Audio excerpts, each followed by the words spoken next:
Hey y'all, Kevin with Hingle Makes It Happen. We are here cooking again today at the Manchac, and we're doing what we love the best, boiled crawfish today. Now you're going to find 100 recipes, and everybody knows a different way to cook crawfish, how they soak them, how they boil them, how long, everything. Do whatever works best for you. I'm going to show you the way that I do. So what we got going on here is we got one sack of crawfish. Crawfish sacks usually run between 35 and 40 pounds, some of that neighborhood. They have light sacks, heavy sacks, what have you. This is, we got 39 pounds in here, and you can see how dirty that water is right now. That's the initial rinse. Washing the crawfish is very, very important. Do not purge crawfish. Some people, especially the old schoolers, say you gotta purge them. Wash them with salt water. Salt kills them instantly. Never purge your crawfish. This isn't my opinion, this is a fact. Test done by the LSU Agricultural Center. Do not purge crawfish. Best bet to clean them in a water bath for about 30 minutes, an hour or so is ideal.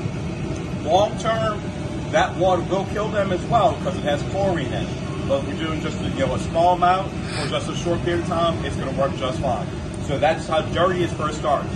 We're just going to witch this in this basket 3 or 4 times. It's going to be perfectly clear when we're all done. There's some nice things out there. They have a crawfish bucket that you can wash with, which works great. I might get one of those one day, although those use a ton of water because they're just constantly running, but they do a great job. Lots of different ways of doing that. So that however works best for you is good to go. This pot is a 100-quart pot. Pots come anywhere from 20 quarts to 180 quarts, what have you. I like a 100-quart pot for one sack of crawfish.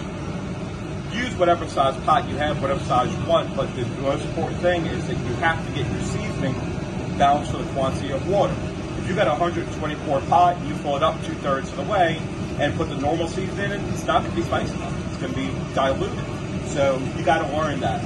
My pots have been used so many times that I now have a line inside the pot where you can see where I fill it all the way up to, which is about 2/3 of the way. So that's what we do with there. Seasoning.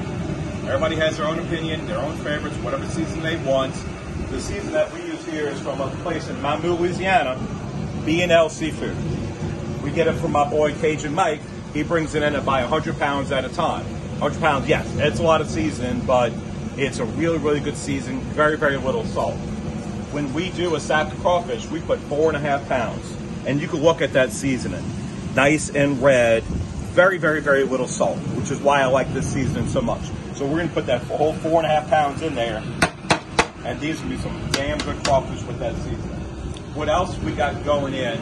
We're gonna put our potatoes in just a few minutes. We'll get to a rolling boil, and then we're gonna do Brussels sprouts, cauliflower, sausage.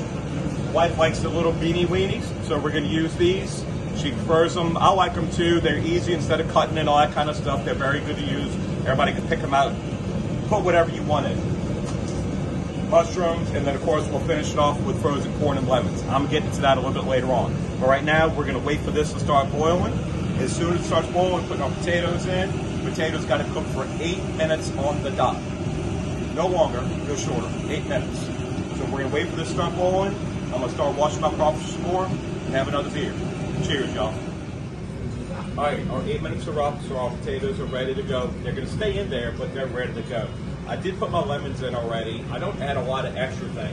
That's what I like about that seasoning so much. It has onions in it, it has garlic salt in it, it has all the stuff in there. So you don't have to put a bunch of extra things, which we used to boil at bars. It's very beneficial because you have to bring in all this extra stuff, and it tastes incredible. The lemons, usually I have frozen lemons, but today I had fresh lemons, so I put those in already. Our crawfish are ready to go in as well. And you can see they look really nice and clean. Water's clean.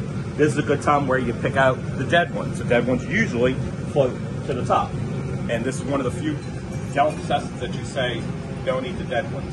It's a very odd saying, but everybody in New Orleans are very familiar with that saying. So we're gonna have that. We're gonna put this in here, and we will be ready to roll.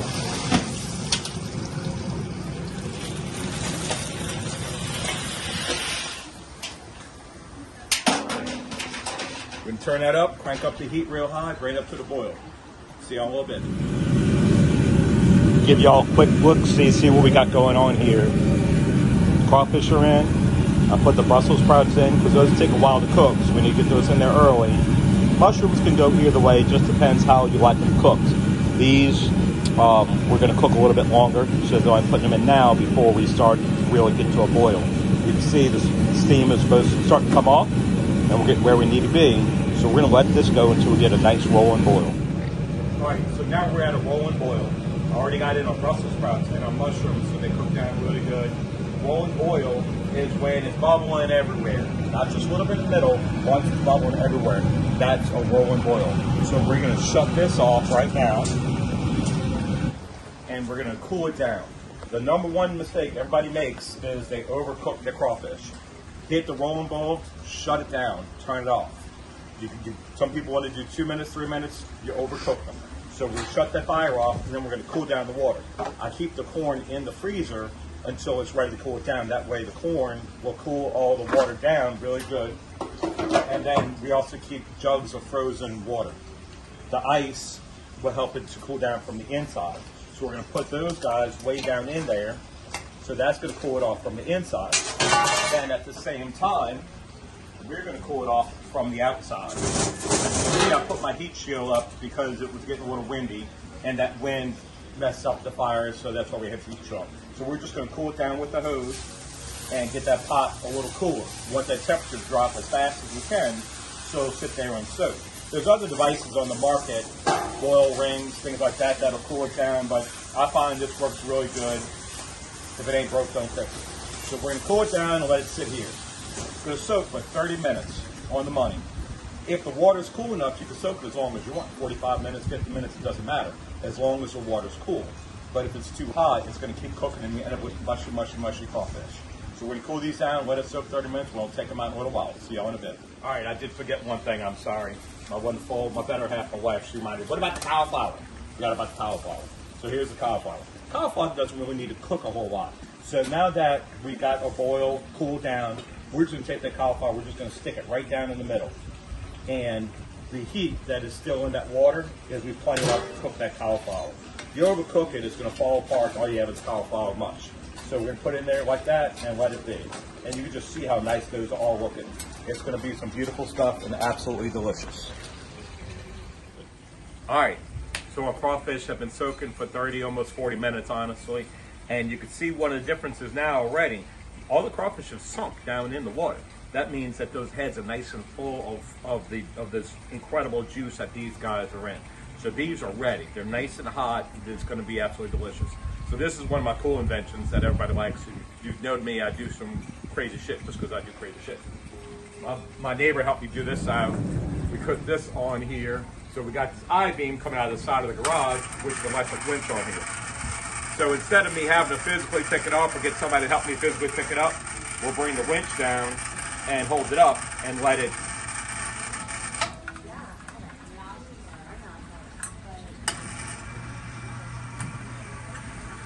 So you can see how nice and easy that is. Much easier to pick it up. We're going to give that just a few minutes to drain, and then we're going to dump it on out. All right, here's our finished product. Can't tell me that don't look bad, huh? It's going to be delicious, and like I said, everything right here is the Manchac. All right, guys, crawfish, how were they? Come out right? They're good? Absolutely. Fantastic. Are they spicy? Oh, yeah. Oh, nice spice. Were they overcooked? No, not at all. Awesome. All right, guys, I'm glad y'all enjoyed them.